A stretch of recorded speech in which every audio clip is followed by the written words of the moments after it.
Hello, welcome to the shed. Today is juicing day and we're going to make quite a bit of juice.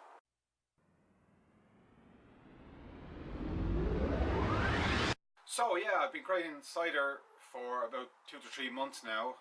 I've been doing some juicing and learned a good few lessons along the way. One of which is to get some good equipment. So that's what I did. And I have to say, the equipment that I did get works pretty well. There are some drawbacks and there are some positives, and you know, for the cost it was probably well worth it. So yeah, as I said, I've been making cider for about 2 to 3 months now, and I've been doing the juicing of the apples primarily here in the shed. The equipment I got has enabled me to get it pretty efficient, and that's helped me a lot. Like, the equipment is good. When you pulp and juice, you know, probably am leaving some juice behind in the pulps, but like there's obviously any amount of money you can spend for presses up to bladder presses and pneumatic presses that obviously cost more. But you know, for the amount of apples that I have, which is significant but not really significant enough to make that investment. Plus, you know, this is a hobby, so it's not really kind of making you a huge income, if any, probably not, but that's not what we're in it for. We're in it for the love of the craft, you know. And it is a craft, really, when you think about it. It's a hobby, and you kind of produce something to your own specifications. You learn, as I'm certainly learning every day. I do this, it's great, and yeah, at the end of it you get some delicious cider, so it's win-win. So this year I got a couple of 100 kilos of apples. About half came from my own trees. I have 6 to 7 sweet apple trees of my own, so there's a mixture of green and red, which is good for cider.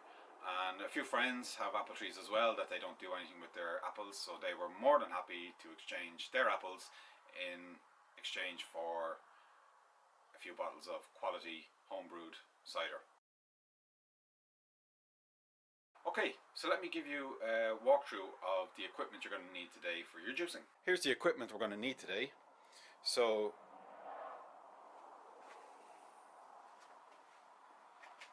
here we have the apple pulper, or scratter, I think is the technical term. So this is actually a really nice piece of equipment. It's very sturdy, and you can just feel the build quality just, you know, is really nice. I think it does a good job with pulping up the apples. We'll go through that shortly, but overall it really, I mean, for a kind of small to medium scale of juicing, you know, it does a reasonably good job. I've read some comments online, some people, that for them it doesn't let enough juice flow from the pulp, but I mean, yeah, I mean, it's each to their own. It didn't cost a fortune, really, so I think I'm pretty much happy with it. The main piece of equipment here is obviously the apple press. So again, ordered on Amazon. This and this was ordered as a set. So this press is the 18-litre capacity press. I looked at YouTube videos and other tutorials with very similar equipment, and other people had the 12-litre press or the 6-litre press, and to be honest, the capacity wasn't great. For me, I have enough apples that warrants getting the 18-litre. I would advise anyone to get the 18-litre because the price difference, you know, is probably, for me, it's worth it, put it that way. And it really does get enough pulp in there to make each pressing worth it, because there is a bit of work involved in terms of pre-pulping your apples, pulping your apples and then pressing them. So it can take up to about an hour for each iteration of pressing. You know, which is fine, but what I like to do as well is I like to leave the pulp sit with the press down for maybe 20 to 30 minutes and just let everything naturally flow out, because just the sheer force alone just doesn't do it all in one go. But yeah, so this press really does kind of do the job, and I will obviously have all the links and everything in the description below that you can get the exact same one that I purchased. Other things you're going to need as well is a bucket. You can never have too many buckets. one other piece of equipment that I would recommend that isn't really in other YouTube videos, but is kind of my own top tip, is I was in the hardware store and I saw this edging shovel, and if you can see, it's actually serrated. So I don't know if you can see that there, but it actually has a serrated edge, and this has been a lifesaver in terms of my own personal time. So to use the apple pulper, you need to it's highly recommended to halve or quarter all your apples, because the spherical nature of apples doesn't work well with the teeth that are used to pulp the apples. So a lot of times you can be turning the handle, and the apples are just rolling around inside, happy as anything, and not pulping. So my first time doing it, I halved all the apples by hand, which took longer than a glacier to flow down a mountain. So when I saw the serrated edge shovel in the hardware, I instantly knew that this could be the fastest way possible to what I call pre-pulp the apples. So it's really just putting hard edges on your apples so that when it gets into the pulper, they catch as you're turning the handle. And again, we'll have close-ups of all that, so don't worry, and you'll see it all in action. What we're going to do now is what I call the pre-pulp stage. So this is how I was saying I save a lot of time by not needing to quarter or halve my apples. It's quite effective. It actually starts to pulp the apples already and start releasing the juice. So to speed that along, I have my edging shovel with its serrated edge, as you can see there. Before I proceed, we are going to sanitize. So I've got my handy spray bottle, which is preloaded with some no rinse sanitizer. So I'll give that a good dousing. So again, as I say, it's no rinse, so you don't have to rinse it off with water. The reason it's no rinse is having to use tap water again can introduce contaminants. I mean, it's highly unlikely, but you know, better safe than sorry. So now, in we go.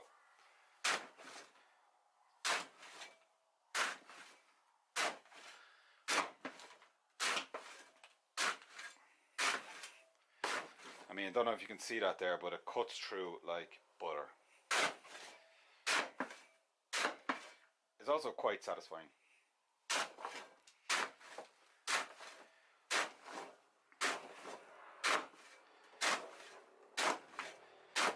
I mean, what's that, about 10 to 15 strokes, and I've probably hit most of the apples already.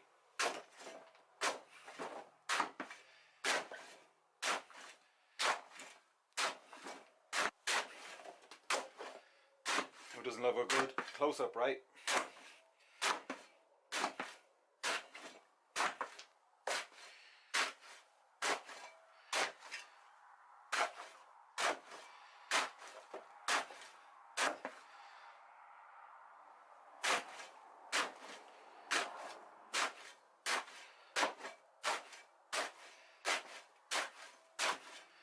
So there we go. They're all nicely pre-pulped now in what was only a few minutes. So I mean, it really does take a lot of the hard work out of the pulping stage, and will really speed that along. So here we are at the pulp station, as I like to call it, and yeah, we're just going to get these apples pulped into that bucket you see there. But first and foremost, we are going to sanitize. With my trusty spray bottle.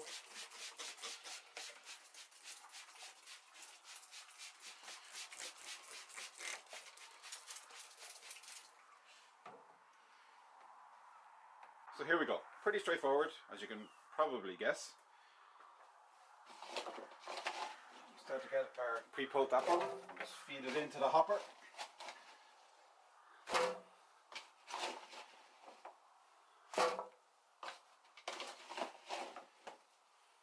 Great smell of apples already. Really is a nice hobby to have. You get to work with fresh apples like this.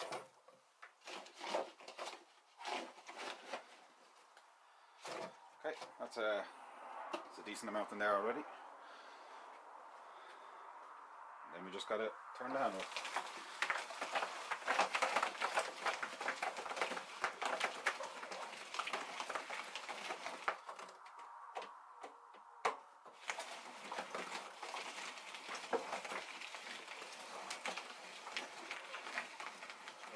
breaking up very nicely. See, the thing is, when it's all pre-pulped like this, the uneven nature of the apples, as it breaks down through the shredder, it all falls down kind of like, I suppose, Tetris or whatever, and everything just fills in the next gap and it gets down to the shredder. You can feel as you're turning it the resistance of apple getting through the shredder. Whereas, as I said before, when I tried it with whole apples, I was just standing here turning the handle and apples were just getting stuck or just spinning on the blades.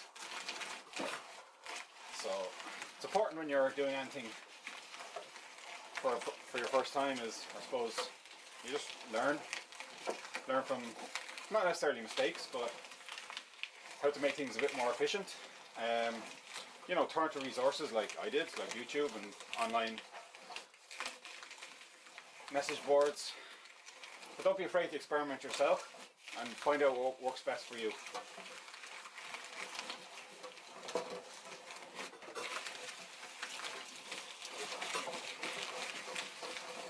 And we keep going now till we see the shredder in action.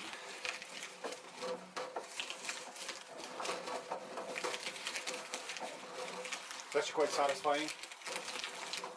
See nice big chunks of apple getting eaten through the shredder. So see how everything is kind of jumping around there. If they were whole apples, they would not go through the shredder. So.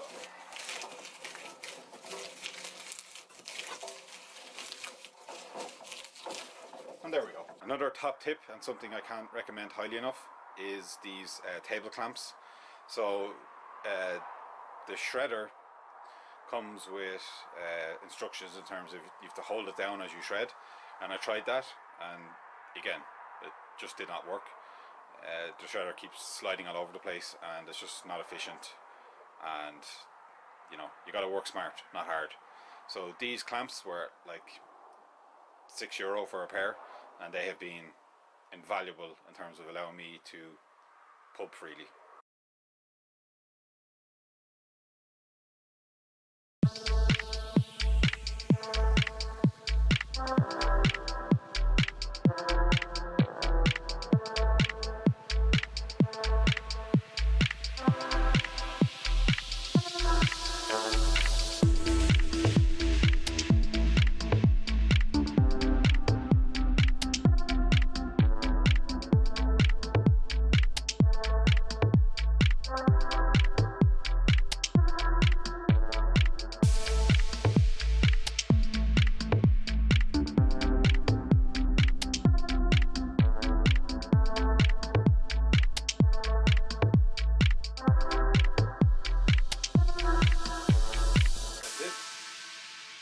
Processed all those apples now into pulp, so it's looking good.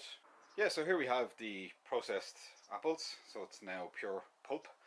Smells really nice in here, really lovely aroma of fresh apples. So that, whatever, 50-60 kilos of apples netted me, well, that's a 30-litre bucket, so it's filled pretty much to the top. It's at the 30 litre line, so that's good. We're going to look to convert this into juice now. Hopefully we get 15 litres, 3 to 4 gallons. That'd be a good result, I think. So let's get to it. We're at the pressing station now. We're ready to go. We've got our pulped apples ready to go. The press is ready for step number 1, which is sanitization. Put spray all around it, in the bucket down here. Just kind of everywhere, it's good. Never too careful. Yeah, so here's the press, ready to go. So we've got the pretty large cast iron heavy nut for the top, which is screwed down for the pressing. We have bits and pieces here, wood blocks. These are for putting on top when we press. And these two wood blocks come with the press. and they're supposed to help give extra height for pressing. By themselves they are practically useless. You only really get like this far down with them, and I mean the further you can press, the more pressure you can put, the more compact it gets. Is obviously, as physics dictates, the more juice you will get out of the bottom. So what you need to do is cut yourself some extra blocks like so. I've got good feet there, so like I'll put those in and you'll see the extra height that we get for each pressing, and that will ensure that we extract the maximum amount of juice possible. So this netting that comes with it, so you get 3 nets with the press. They are reusable, they're machine washable, they're pretty good. They're quite coarse, so it's not going to catch all the bits and pieces, but it does do most. There's a hole in the bottom here just to go over the spindle. So you just put that in like so. Put it down like that.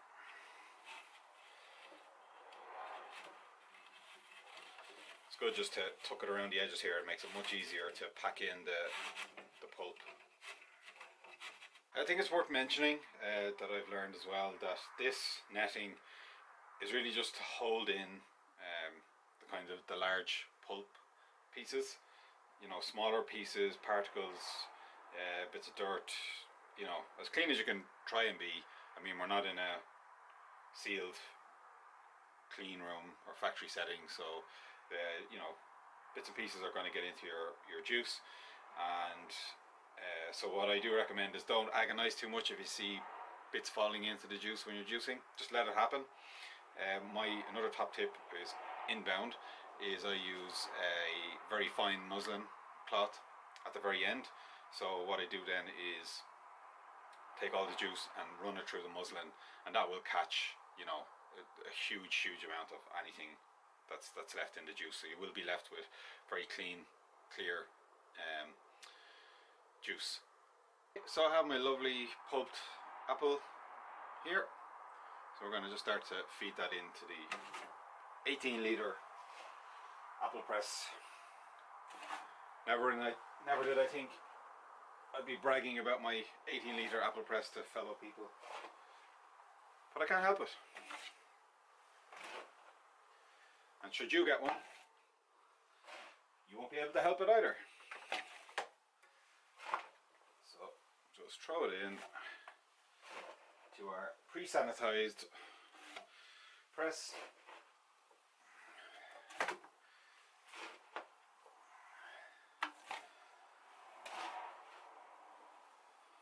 So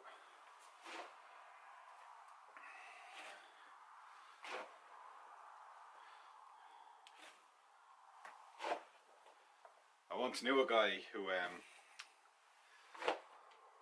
lived somewhere up the road, and it was actually quite funny because he just went to the shop one day and said to the shopkeeper, "We're full up here, so what I'd like to do is take the circular pieces and I'll just kind of put them here and give it a little pressing down. What this does is, this isn't really going to extract juice, but it's going to give you an extra few inches of pulp space. You can see that? So I've given myself extra few inches of pulp space, so we'll add some more pulp in there.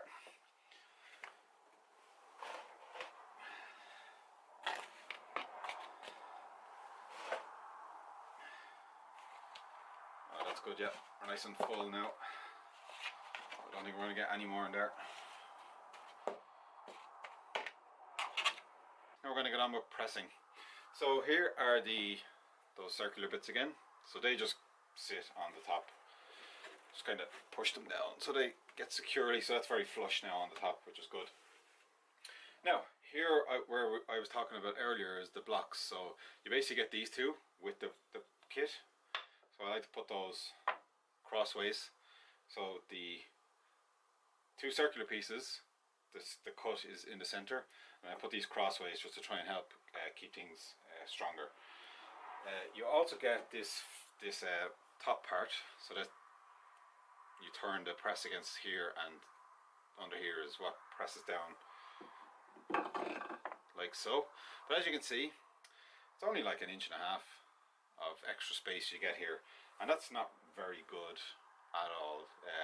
When you start to press down, it really, you only get to here, kind of, you only have that much, and then it stops exerting any pressure on the remaining pulp, and there's still a huge amount of juice to go. So again, that isn't accounted for in the product, but I mean, it's not a huge deal, and they recommend it when you buy the product, so you're kind of warned in advance to do so. So I just put a few blocks on there.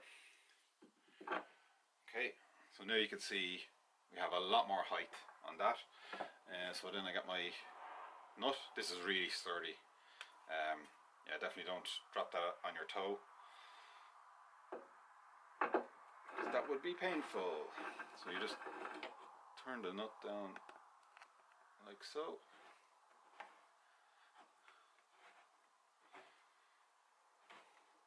And then you also get this handy bar. So this comes in here, and you get some nice extra purchase. We finally get to what I call the fun part. So after all the preparation, the hard work of pre-pulping, pulping, sanitizing, buying your equipment, and all that stuff, this is the fun part. You actually get to watch the literal fruits of your labor. So one thing to note as well is this press comes with pre-drilled holes in the feet, and I think it's essential that you just pop a couple of screws in the front here, because as you're turning this spindle, you'll encounter more and more resistance as you get down and down and down. So having this screwed in, really just, again, work smart, not hard. That is my constant motto. Also, when you are screwing it in, screw it as close to the edge of the table as possible. Word of warning, advice: do not use the kitchen table. Your significant other or parent may not be happy with deep screw holes in their tabletops. Right, so if I just start the process of turning down the screw,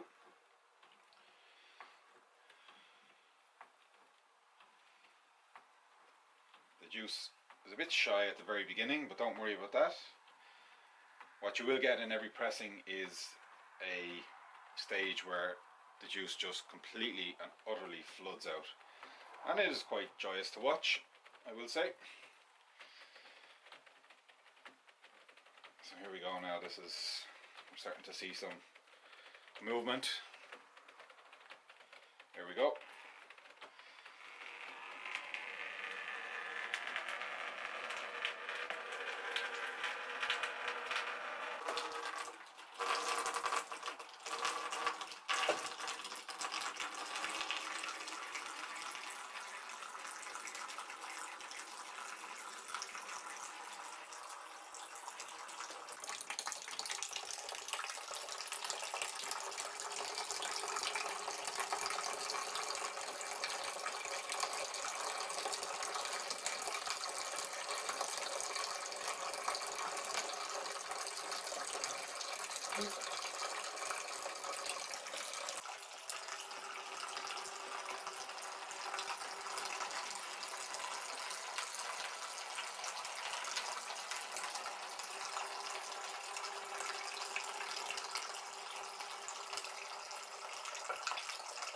So as I was saying, the blocks that you put in are vitally important to get that extra purchase or extra height. So we're down to about here at the moment. So what I'm going to do is unscrew this and add a couple more blocks, and we'll get down even further.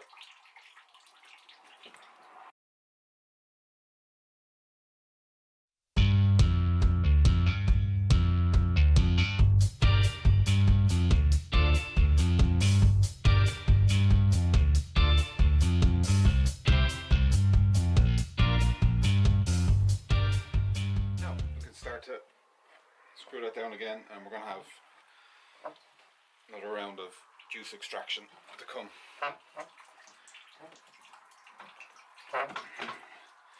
So yeah, definitely going to help with your upper body strength. So you really earn yourself a nice glass of apple juice or cider. Have the patience to wait for fermentation to occur. Full cider tutorial video is on the way. Guest starring this apple juice.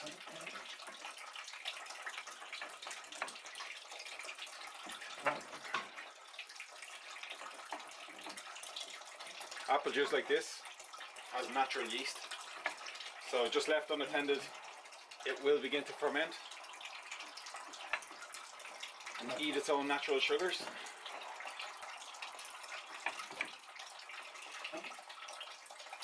I have read that it can be risky, so the standard practice is to, at a high level, is to add Campton tablets, which kills all the natural yeast within your juice. Leave that for 24 hours, and then you can add your brewing yeast of choice. I have a few. It's good to try them out and sample which one you're going to use. Make sure you label your batch so you know. It's all the fun of cider making is in the tasting and getting a little bit tipsy on top of that is nice too. Okay, so